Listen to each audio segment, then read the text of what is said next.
साथियों, मुझसे कई बार लोग पूछते हैं कि आखिर घर तो देश में पहले भी बनते थे, सरकार की योजनाओं के तहत बनते थे, फिर आपने बदलाव क्या किया?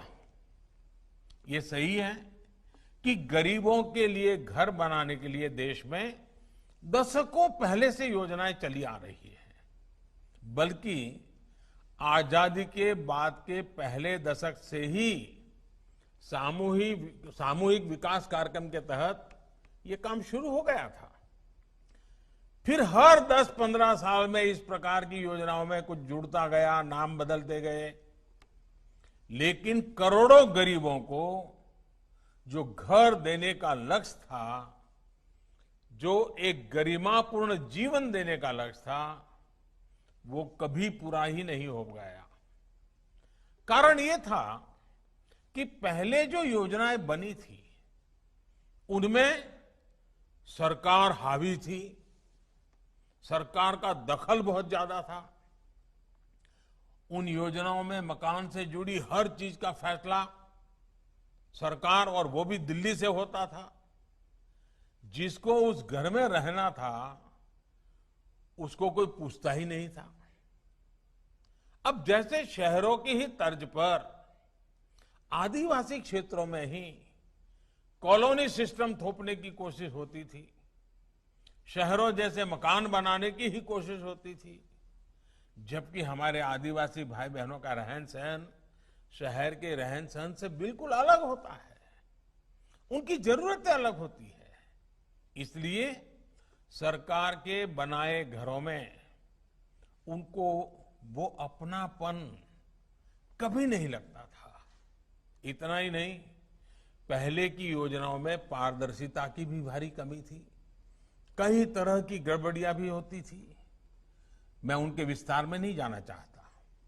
इसलिए उन घरों की क्वालिटी भी बहुत खराब होती थी। ऊपर से बिजली, पानी जैसी मूल जरूरतों के लिए लाभार्थी को सरकारी दफ्तरों के चक्कर अलग से काटने पड़ते थे।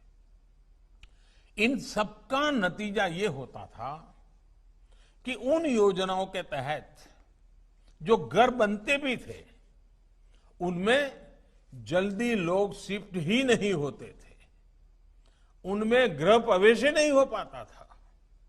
साथियों, 2014 में हमने जब से कार्य संभाला, इन पुराने अनुभवों का अध्ययन करके पहले पुरानी योजना में सुधार किया गया और फिर प्रधानमंत्री आवास योजना के रूप में बिल्कुल नई सोच के साथ योजना लागू की गई। इसमें लाभार्थी के चयन से लेकर गृह प्रवेश तक पारदर्शिता को प्राथमिकता दी गई। पहले गरीब सरकार के पीछे दौड़ता था, सिफारिश के लिए ढूंढता था लोगों को। आज हमारी योजना ऐसी है कि सरकार को लोगों के पास जाना होता है, खोजना होता है और सुविधा देनी होती है। अब किसी की इच्छा के अनुसार लिस्ट में नाम न जोड़ा जा सकता है न घटाया जा सकता है।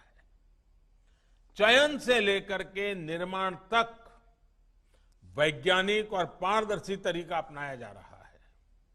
इतना ही नहीं, मटेरियल से लेकर के निर्माण तक स्थानीय स्तर पर उपलब्ध और उपयोग होने वाले सामानों को भी प्राथमिकता दी जा रही है। घर के डिजाइन भी स्थानीय जरूरतों और निर्माण शैली के मुताबिक ही तैयार और स्वीकार किए जा रहे हैं।